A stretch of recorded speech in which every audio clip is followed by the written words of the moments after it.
নমস্কার, গ্লোব টিভির ভাগ্য দর্শন অনুষ্ঠানে আপনাদের সবাইকে স্বাগত জানাই। একজন সঠিক জ্যোতিষী বন্ধুই কিন্তু পারেন সঠিক জন্মছক বিচারের মাধ্যমে আপনার জীবনে আসা নানান সমস্যাকে কিছুটা হলেও দূরীভূত করে আপনাকে একটা সুন্দর জীবন দান করতে। আর সেরকমই কিন্তু একজন মানুষকে নিয়ে আপনারা জানেন এই সময়ের ভাগ্য দর্শন অনুষ্ঠানের আয়োজন। উপস্থিত রয়েছেন বিশিষ্ট জ্যোতিষতান্ত্রিক হোরাতন্ত্রবিদ জ্যোতিষ মহাসাগর শ্রী রণজিৎ শাস্ত্রী আদি, যিনি জ্যোতিষ ও তন্ত্র মতে যে কোনো সমস্যার সমাধানে সিদ্ধহস্ত। আর দাদার অনুষ্ঠান মানে জ্যোতিষ ও তন্ত্র এবং টোটকা নিয়ে নানান ধরনের আলাপ আলোচনা, যেটা আমাদের মধ্যে একটা পজিটিভ ভাইবস দেয়। এবং সেই সঙ্গে তো অবশ্যই আপনারা রয়েছেন। সরাসরি যদি আপনারা দাদার সঙ্গে কথা বলতে চান, এই সুন্দর সময়টাকে যদি কাজে লাগাতে চান, তাহলে দেরি না করে দেখুন আমাদের দুটো লাইভ ফোন নাম্বার খোলা রয়েছে। চলে আসুন আপনাদের নানান সমস্যা নিয়ে দাদার সঙ্গে আলোচনা করার জন্য 03325712255266 এবং 033400814337। আসুন আজকের এই ভাগ্য দর্শন অনুষ্ঠানে আরো আরেকবার স্বাগত জানাই আমাদের অত্যন্ত প্রিয় এবং অত্যন্ত পছন্দের ও ভরসার মানুষকে, বিশিষ্ট জ্যোতিষী শ্রী রণজিৎ শাস্ত্রী আদিকে। স্বাগত দাদা আরো আরেকবার এই অনুষ্ঠানে। নমস্কার দাদা, বর্তমান সময়টা হচ্ছে একটা প্রতিযোগিতার সময়। আমরা সবাই ছুটছি, দৌড়াচ্ছি যে আমাদের ভালো করতে হবে, জীবনে সুন্দর কর্ম করতে হবে। কিন্তু দেখা যায় যে অনেকে ধরুন কোনো কাজের সঙ্গে যুক্ত বা দীর্ঘদিন কোনো ব্যবসার সঙ্গে যুক্ত, তার কর্মক্ষেত্র খুব ভালো ছিল, আয় উপার্জনও খুব ভালো ছিল, বা যে ব্যবসায়ী তারও বেশ ভালো চলছিল। হঠাৎ করে দেখা গেছে এই প্রতিযোগিতার মধ্যে পড়ে কোনোভাবে সেখানে একটা ডাউনফল হচ্ছে, মানে সেই অর্থে তার যে উন্নতিটা চলছিল সেটা ব্যাহত হচ্ছে। এটা এখন দেখা যাচ্ছে অনেক ক্ষেত্রে, অনেকের জীবনেরই কিন্তু এটা একটা মূল সমস্যা, বিশেষ করে কর্মের সঙ্গে যেহেতু আর্থিক দিকটা জড়িয়ে থাকে। এটা কখন হয়? এটা খুব গুরুত্বপূর্ণ একটা প্রশ্ন করেছেন, মানে অনেক বড় এটার আলোচনার বিষয়বস্তু। যে দীর্ঘদিন ধরে আমি আগে একটা ছোট দোকান বা ছোট ব্যবসার ক্ষেত্রে, চাকরির ক্ষেত্রে এটা সাধারণত হয় না। চাকরির ক্ষেত্রে অনেকের ক্ষেত্রে হয় কি জব সোয়াপ করছে, চাকরি পরিবর্তন করছে, ওটা আমি আসবো পরে। কিন্তু এক্ষেত্রে যেটা আলোচনার বিষয়বস্তু, যারা ব্যবসায়ী বা যারা বিভিন্ন পেশার সঙ্গে যুক্ত, দীর্ঘদিন ধরে দেখা যাচ্ছে যে করে আসছে সেই ব্যবসা বা সেই পেশা বা সেই দোকানদারি, অথচ সেই দোকান থেকে এখন বর্তমানে ফিডব্যাক পাচ্ছে না। প্রতিযোগিতার বাজারে কিন্তু এই দোকানটি হারিয়ে যাচ্ছে আস্তে আস্তে। কারণটা কি? আগে দেখতে হবে যে দোকান যে দীর্ঘদিন ধরে করছে বা ব্যবসা করছে, তার তো একটা সুনাম অর্জন করেছে সে, কিন্তু সেই সুনাম অর্জন করার পরেও দেখা যাচ্ছে যে জন্ম ছকের মধ্যে তার কোথাও হয়তো কোনো পাপগ্রহ দশম ভাবটাকে সর্বনাশ ঘটিয়ে দিচ্ছে, কিংবা গোচরে কোনো পাপগ্রহ এসে একাদশ ভাবটা পুরো 12টা বাজিয়ে দিচ্ছে, যার ফলে দীর্ঘদিন ধরে করে আসা রোজগার, দীর্ঘদিন ধরে হয়ে আসা রোজগারটি হঠাৎ করে বন্ধ হয়ে যাচ্ছে। এটা খুব একটি ইম্পর্টেন্ট জায়গা। মানে রোজগারকে কেন্দ্র করে দেখতে গেলে আমাদেরকে দেখতে হবে ভাগ্যভাবকেও দেখতে হবে, লগ্নভাবকেও দেখতে হবে। অর্থাৎ শরীর না থাকলে রোজগার করা, পরিশ্রম করার ক্ষমতা থাকবে না। ষষ্ঠ ভাব থেকে দেখতে হবে আমাদের পরিশ্রম করার ক্ষমতা কতদূর আসছে। তার সাথে সাথে হচ্ছে দশম ভাব, কর্মভাব এবং একাদশ ভাব, এতগুলো ভাব এখানে জড়িত রয়েছে।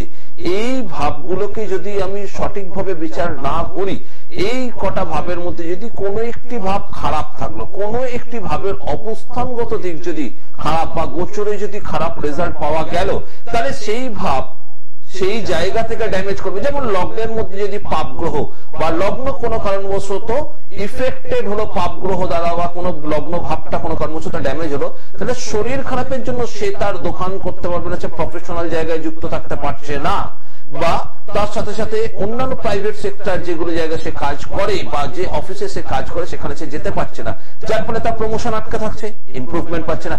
যোগ দোকানে যদি না যেতে পারে, তারপরে কি হচ্ছে, তারপরে তার রোজগারের জায়গাটা পিছিয়ে যাচ্ছে। অর্থাৎ একটা জায়গা, রোজগারের জায়গাকে কেন্দ্র করে যদি চিন্তা করতে হয়, তার জন্য তার মানে অনেকগুলো ভাব, অনেকগুলো পরিস্থিতিকে দেখতে হবে।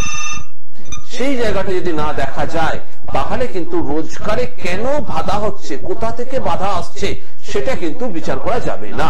দাদা, আমরা আলোচনায় আসবো। একজন বন্ধু এসে গেছেন, দেখে নিচ্ছি। নমস্কার, স্বাগত জানাই আপনাকে। ফোনে কে রয়েছেন? হ্যালো, নমস্কার।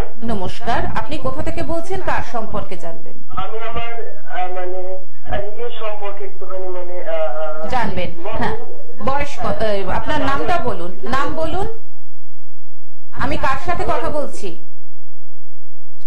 নামটা বলুন।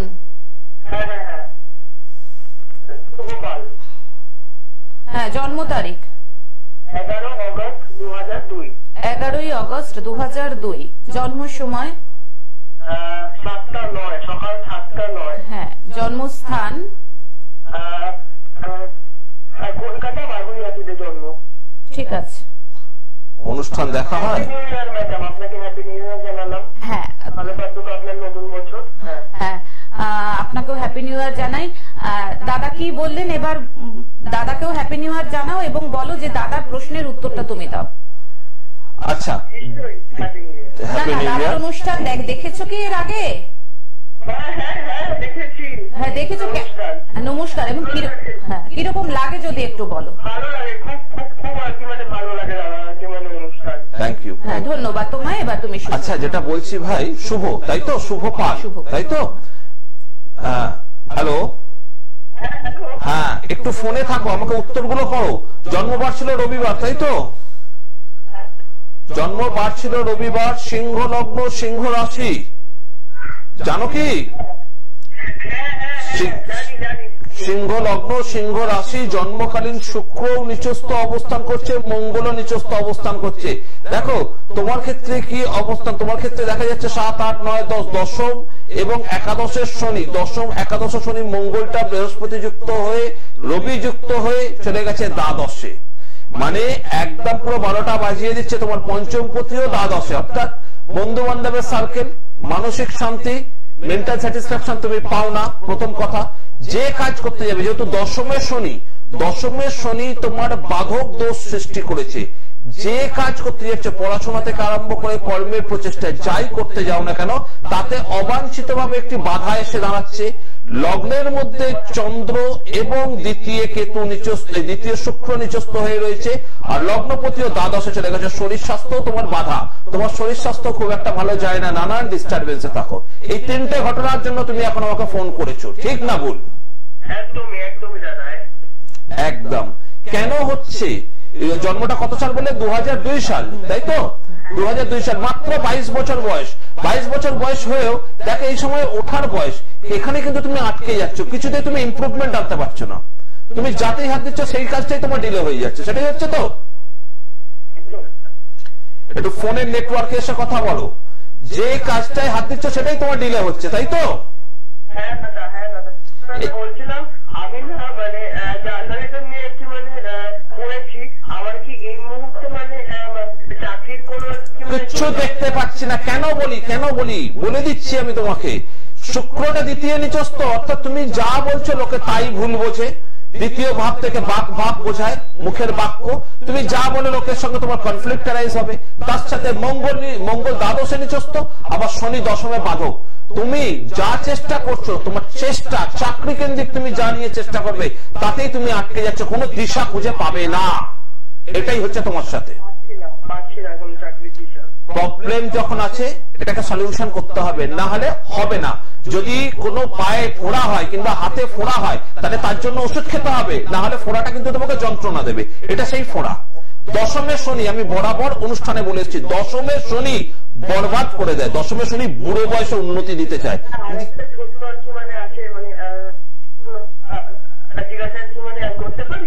হ্যাঁ, আরেকবার বলো।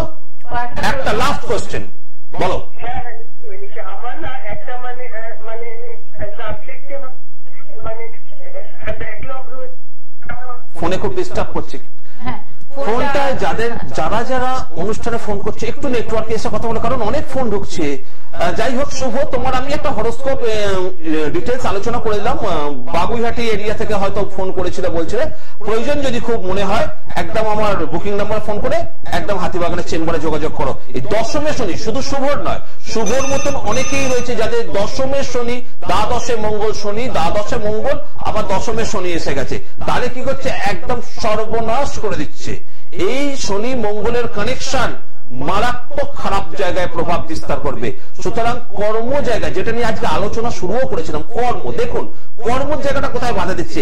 এই জাতকের ক্ষেত্রে হচ্ছে কি কর্ম উন্নতি, অর্থাৎ দশমে যেহেতু শনিটা আছে, অর্থাৎ যেখানে শনি থাকে সেই জায়গাটাতে প্রচন্ড দেরিতে দেয়। যে বয়সে উন্নতি করার বয়স সেটা দেয় না, যে বয়সে রোজগার করার বয়স সেটা দেয় না। দেখা যাক কে আছে ফোনে।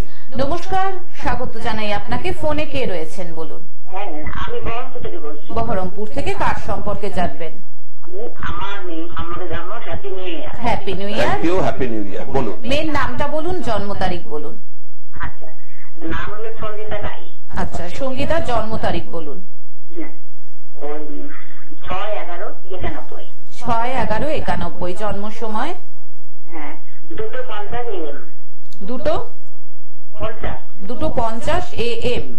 আচ্ছা, বহরমপুর। বহরমপুর। হ্যাঁ বেশ, আপনি 2:50 AM ধরেই 6 তারিখ বলছেন তো? হুম, বেশ। দাদার অনুষ্ঠান কিরকম লাগে? দারুণ লাগে, দারুণ। কেন দারুণ লাগে? দাদা একদম সম্পূর্ণ বলেছেন, সবকিছু একদম ভিতরে খবর একদম বলেছেন দাদা। বেশ, ধন্যবাদ জানাই আপনাকে অনুষ্ঠান দেখার জন্য। হ্যাঁ, আপনি শুনতে থাকুন। দাদা বলছেন আপনার মেয়ের সম্পর্কে। 1 মিনিট বলে দিচ্ছি। বহরমপুরে জন্ম, তাই তো? হ্যাঁ। আচ্ছা, মেয়ের সঙ্গীতা মেয়ের নাম, তাই তো? আচ্ছা, জন্ম শর্মিতা। হ্যাঁ, জন্ম বার ছিল মেয়ের বুধবার, মানে মঙ্গলবার রাত 12টা অতিক্রান্ত হয়ে গেছে বলে বুধবার ধরা হচ্ছে, ঠিক আছে? আচ্ছা, কন্যা লগ্ন তুলা রাশি, জানেন তো? কন্যা লগ্ন তুলা রাশি, কিন্তু জন্মকালীন রবি আর শুক্র দুটো গ্রহই নিচস্থ। এই রে, রবি নিচস্থ আবার শুক্র নিচস্থ। একটু আগেই আমি আলোচনা করছিলাম ছেলেটার বিষয় নিয়ে। জন্মছকে শুক্র ছেলেটার নিচস্থ ছিল দ্বিতীয় ভাবে, আর আপনার মেয়ের লগ্নের সাথে শুক্র নিচস্থ, অর্থাৎ শুক্র কিন্তু এখানে ভালো জায়গায় নেই। মেয়ের শরীর স্বাস্থ্য খুব একটা ভালো যাবে না, শরীর নিয়ে ভুগবে প্রথম। দ্বিতীয়ত রবি মঙ্গল চন্দ্র, রবি নিচস্থ হওয়ার সাথে মঙ্গল চন্দ্র যুক্ত হয়ে রয়েছে, অর্থাৎ অবুঝ প্রকৃতির, প্রচন্ড মাথা গরম, ধৈর্য থাকবে না মেয়ের, ধৈর্য নেই। তার সাথে সাথে সপ্তমপতির অবস্থান কোথায় রয়েছে দেখা যাক। সপ্তমপতি দ্বাদশে রয়েছে, অর্থাৎ মেয়ের বিবাহিত জীবন কিন্তু অশান্তিপূর্ণ হবে, ঠিক আছে? মেয়ে বিবাহিত জীবন নিয়ে সমস্যা ভোগ করবে। বলুন মেয়ের কোন বিষয়টা এবার জানতে চাইছেন শুনি। ও একটু সুখ শান্তি আছে নাকি, টাকা পয়সা একটু একদমই থাকে না হাতে। আমার চাকরি করে, চাকরি করে, বিবাহ করেছে মেয়ে? হ্যাঁ, একটা ছেলে একটা মেয়ে। একটা ছেলে একটা মেয়ে আছে। সংসারের অবস্থা কিরকম চলছে? ও একদমই বিবাহ করলেন ভাই, সব একে একটু বলতে হবে তো, না হলে তো আমিও তো বুঝতে পারবো না আমি ঠিক বলছি কিনা। টাকা রাখতে পারে না তো পরের কথা, আগে বলুন বিবাহিত জীবনে সুখ শান্তি আছে কিনা। একদমই এরকমই। কেন কেন? সপ্তমপতি স্বয়ং দ্বাদশে। একটু আগে ছেলেটিকে বললাম যে মঙ্গল দ্বাদশে নিচস্থ, এর সপ্তমপতি বৃহস্পতি দ্বাদশে। এবার আসি কেন টাকা রাখতে পারছে না। দ্বিতীয় স্থানে পাপগ্রহ রবি নিচস্থ, তার সাথে বৃহস্পতি দ্বাদশে। এটা তো আপনি আমাকে কেন, এর আগেও অনেককে দেখিয়েছেন জন্মছক। কেন বৃহস্পতি দ্বাদশে থাকলে পিতামাতা বিভ্রান্ত হয়ে যায়, মেয়ের ব্যাপারে চিন্তা করতে করতে আপনার কিন্তু মাথা খারাপ হয়ে যাবে। গুরু তো আপনি, অর্থাৎ মেয়ের মা, সুতরাং চিন্তা করতে করতে মাথা খারাপ হয়ে যাবে। সপ্তমপতি দ্বাদশ অবস্থান, তার সাথে বৃহস্পতিটা হচ্ছে সপ্তমপতি। কেন? দ্বিতীয় রবি সেভিংস রাখতে পারছে না, দ্বাদশে বৃহস্পতি যত্রে আয় তত্রে ব্যয়। ভালো রোজগার করে আপনার মেয়ে, রোজগার যে করে না তা নয়, ভালো রোজগার করে, কিন্তু কিছুতেই সেই টাকা সে জমাতে পারছে না। আর তার সাথে ঘরে অশান্তি, শরীর স্বাস্থ্যহানি, তিনটে ঘটনা আপনার মেয়ের সাথে বেশি ঘটে, ঠিক না ভুল? এই জায়গাটা প্রতিকার করতে গেলে দ্বিতীয় দ্বাদশপতির কিছু প্রতিকার ব্যবস্থা, কিছু নিয়ম কানুন বলবো, সেই নিয়মে প্রতিকার করতে হবে, না হলে সমস্যাকে সমস্যাই থেকে যাবে। কারণ হচ্ছে তৃতীয় চতুর্থ পঞ্চমে শনি, আপনার মেয়ে নিজেও খুব জেদি। পঞ্চমে শনি প্রচন্ড পরিমাণ জেদি, কারোর কথা শুনতে চায় না, ঠিক তো? একদম ঠিক। স্যার আমি একটা কথা জিজ্ঞেস করি, ওরা পুরোনো গাড়ি কিনেছে অশান্তি শেষ নাই বাড়িতে, তার মানে স্বাভাবিক, আপনি তো নিজে মুখেই বলছেন, আমাকে জিজ্ঞাসা করার কিছু নেই। বাড়ি কেনার পর অশান্তি হচ্ছে, তাহলে বাড়ির বাস্তু ভিটেই দোষ আছে, রাশিচক্র, এইগুলোর প্রতিকার করে নেওয়া যাবে। বাস্তু প্রতিকার ব্যবস্থা আমি করে দিয়ে থাকি, ঠিক আছে? বাড়ি বিক্রি করবো মনে করলে বিক্রি করতে পারবেন, কিনবো মনে করলে কিন্তু এর জন্য জ্যোতিষীর দ্বারস্থ হতে হবে না। জ্যোতিষীর তখনই দ্বারস্থ হতে হবে বাড়ি কিনে যখন অশান্তি ভোগ করবেন, ঠিক আছে? কেনা বেচাতে এক্ষুনি বলবেন, এক্ষুনি বললে আমার ফোনে কথা শোনা হয়তো আপনার পাশের বাড়ির প্রতিবেশী কেউ শুনলে সে বলবে আমি বাড়িটা কিনতে চাই। সুতরাং ওটা কোনো ম্যাটার নয়, ওর জন্য জ্যোতিষীর কোনো প্রয়োজন নেই, ঠিক আছে? ভালো থাকুন।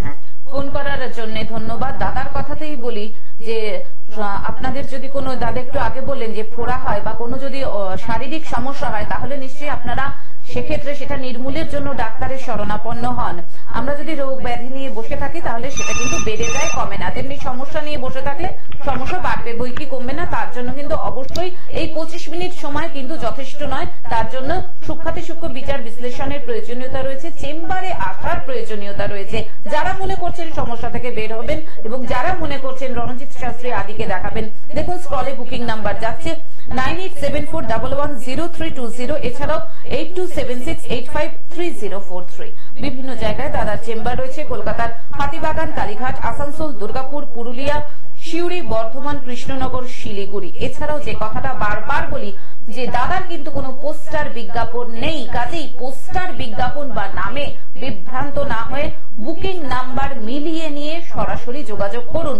এবং যাদের সঠিক জন্ম তারিখ বা জন্ম সময়ে জানা নেই সেক্ষেত্রে কিন্তু দাদা হোরা তন্ত্রের মাধ্যমে তার সম্পূর্ণ পুষ্টি বানিয়ে বিচার বিশ্লেষণ করে থাকেন। এবং যারা কোনো কারণে চেম্বারে আসতে পারছেন না সেক্ষেত্রেও দাদা কোনো সমস্যার জায়গা রাখেননি, সেক্ষেত্রেও কিন্তু অনলাইন প্রেডিকশনের মাধ্যমে আপনারা আপনাদের ভাগ্য জেনে নিতেই পারেন। দাদা আরেকজন বন্ধু চলে এসেছেন। নমস্কার, স্বাগত জানাই আপনাকে। ফোনে কে রয়েছেন বলুন। নমস্কার দাদা। নমস্কার দিদি। নমস্কার। ওই দাদার কাছে আমাদের এখান থেকে একজন গিয়েছিল পরিচিত, ওই গেল বছর ভালো হয়েছে অবস্থায় দাদার কাছ থেকে ওই প্রতিবেদন নিয়ে মেয়ের ভালো জায়গায় বিয়ে হয়েছে ব্যাঙ্গালোরে। বাবা মা আমি কেউ নাই, আমার গুরু আর মা তারা, আমি কেউ নাই, আমি শুধু মাধ্যম। এটা যে আপনি বলেছেন আমি শুনে খুব খুশি হলাম, থ্যাংক ইউ। এবার বলুন আপনি কার সম্পর্কে জানবেন? দাদা আজকে আমি আমার নিজের দিদির সম্পর্কে জানবো। তোমার দিদি তোমার থেকে বড় তাই তো? হুগলি জেলা চুচুড়া থেকে। তোমার থেকে বড়, তোমার আগে তো দিদি যে? আমার দিদির নাম হচ্ছে ইপসিতা চ্যাটার্জি। বলো। আচ্ছা, জন্ম তারিখ? জন্ম তারিখ 9 জানুয়ারি। হ্যাঁ 1989। 9 জানুয়ারি 1989। জন্ম সময়? সকাল 4:25। সকাল 4:25। ভোর 4:25। জন্মস্থান? হ্যাঁ জন্মস্থান কলকাতায়, কলকাতাতে। আচ্ছা, ভোর 4:25 তাই তো? আচ্ছা দিদি, হ্যাঁ হ্যাঁ আপনি এগুলো কন্টিনিউ পাবেন, চিন্তার কিছু নেই। একটু মন দিয়ে শুনুন। দিদির জন্ম বারটা হচ্ছে সোমবার তাই তো? আচ্ছা, বৃশ্চিক লগ্ন, মকর রাশি নিশ্চয়ই জানেন। বৃশ্চিক, আচ্ছা মন দিয়ে শুনতে থাকুন, আমি সব বলে দেবো, আপনি একটু শুনতে থাকুন, তারপরে অনুষ্ঠানে কন্টিনিউ এগুলো জানতে পেরে যাবেন। একটু মন দিয়ে এখন শুনুন। বৃশ্চিক লগ্ন, মকর রাশি, মকর রাশির কিন্তু এখানে মকর রাশিতে শনির 7.5 একদম শেষ পর্যায়ে ভোগ করছে। এতদিন ধরে খুব শরীর স্বাস্থ্য খুব একটা ভালো যায়নি, নানান দিক থেকে অশান্তিতে জড়িয়েছিল, সেই জায়গা থেকে মুক্তি পাবে। তার সাথে চন্দ্রের দ্বিতীয় রাহু, দিদি কিন্তু শরীর নিয়েই বেশি ভুগছে। এবং যেটা দেখা যাচ্ছে বৃশ্চিক লগ্নের দ্বিতীয় রবি, শুক্র, শনি একসাথে, কিছু দেনা হতে পারে, লোনস, লাইবিলিটিস, এবং সঞ্চিত অর্থের হঠাৎ কারণে মেডিকেল রিজনে কিছু ব্যয় হয়ে যেতে পারে। লগ্নের, হ্যাঁ বলুন, এই ঘটনাগুলো ঘটছে তো দিদির সাথে? না আমি বেদ বাক্য না, আমি মানুষের মতনই বলি, ভগবান নই, জাস্ট প্রেডিকশনটা সঠিক করার চেষ্টা করি। এবার তার সাথে সাথে দেখা যাচ্ছে সপ্তমে বৃহস্পতি এসেছে এবং গোচরেও এখানে রয়েছে। সপ্তমে বৃহস্পতি থাকলে কি দিদির বিবাহ হয়েছে? কিন্তু বিয়ে খুব একটা সাফল্য দেবে না। বৃহস্পতি অর্থাৎ মিষ্টি বেশি গ্রহ যদি মিষ্টি হয়ে যায় তাহলে তেতো হয়ে গেছে সম্পর্কটা, অর্থাৎ বিবাহের জায়গা থেকে কিন্তু আপনার দিদি বঞ্চিত হবে। বিবাহিত গার্হস্থ্য সুখ নেই দিদির, বুঝতে পারা যাচ্ছে এটা হয়েছে দিদির সাথে এরকম কিছু ঘটনা?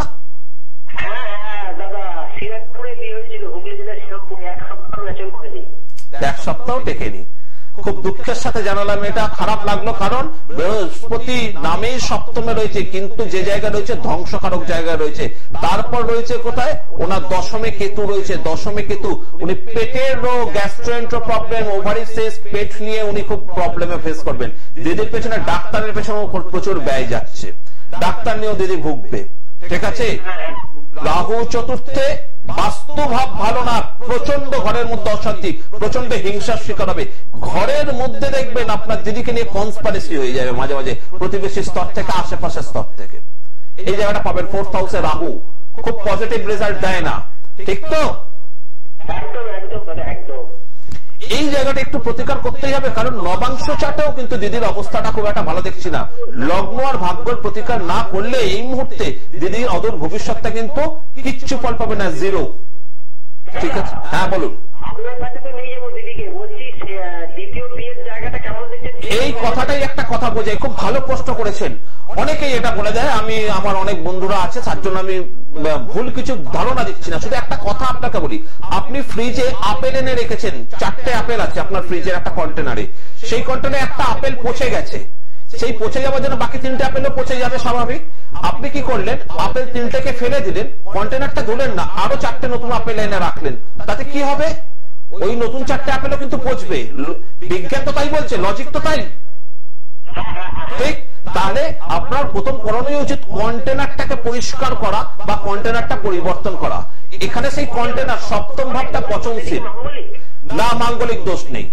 এই সপ্তম ভাবটা আপনার দিদির পচনশীল ভাব।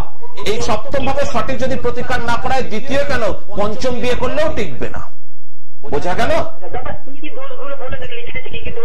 এই ক্ষেত্রে প্রথম কথা, সপ্তম ভাবপতিক দোষ, রাহু আর কেতুর প্রভাবটাকে ঠিক করতে হবে। ঠিক আছে, দোষ কিছুই নেই, সবই গুণ। গ্রহদের দোষ আমি ধরার কেউ নয়, গ্রহরা গুণ প্রভাব দেয়, সেই গুণগুলোকে একটু কম বেশি করে দিই। ইকুইলাইজারের মাধ্যমে যেমন সাউন্ড সিস্টেমকে কম বেশি করা হয়, সেরকম একটু কিছু প্রতিকার প্রতিবিধান দিয়ে কম বেশি করা হবে। গ্রহ কখনো দোষ করতে পারে না, দোষ আমরা করি। এখন এটা আর বিচার্য নয়, এই কারণে, কারণ হচ্ছে ওনার ম্যারেজ ভাবটাই খারাপ। যতক্ষণ না প্রতিকার হবে ততক্ষণ পরবর্তী পর্যায়ে বিচার করা মানে হচ্ছে ভুল, আপনাকে ভ্রান্ত পথে পরিচালিত করে দেবে। মুখে বলতে কি আছে, হ্যাঁ দ্বিতীয় বিবাহ শুভ, যান, কিন্তু এটাকে আদৌ ঘটবে? প্রথমেও যার কাটে, দ্বিতীয়তেও তার কাটবে, তৃতীয়তেও তার কাটবে। ঠিক আছে, ভালো থাকুন, পরবর্তীকালে এইগুলোকে নিয়ে আলোচনা করা যাবে। আমি বুঝতে পারছি খুব এক্সাইটেড আপনি, কিন্তু এইটুকু অনুষ্ঠানের মধ্যে এত বিস্তারিত আলোচনা করা যায় না। আপনি যখন হুগলিতে থাকেন, অনায়াসে আমার কলকাতার চেম্বারে এসে দেখা করুন, অবশ্যই আপনার দিদির প্রতিকার করে দেওয়া হবে। ভালো থাকুন। একদমই তাই। দাদার কথা সূত্র ধরেই বারবার বলতে ইচ্ছা করে যে সত্যি প্রতিকার করে দেওয়া হবে। এবং আপনারা দেখতে পাচ্ছেন যে যত দর্শক শ্রোতা বন্ধু ফোন করছেন, বলেই দিচ্ছেন যে দাদার কথা মানে কিন্তু বেদ বাক্য।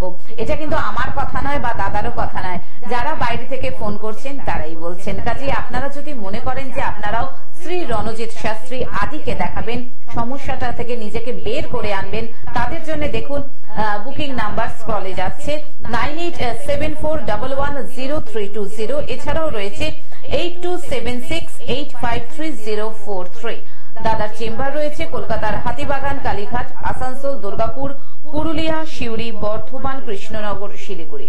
আর বারবার বলছি যে দাদার কিন্তু কোনো পোস্টার বিজ্ঞাপন নেই, কাজেই পোস্টার বিজ্ঞাপন বা নামে বিভ্রান্ত না হয়ে যে বুকিং নাম্বার বারবার বলছি, যে নাম্বার দুটো স্ক্রলে যাচ্ছে, সেই নাম্বার দুটো দেখে শুনে মিলিয়ে তবে ডাইরেক্ট দাদাকে ফোন করুন।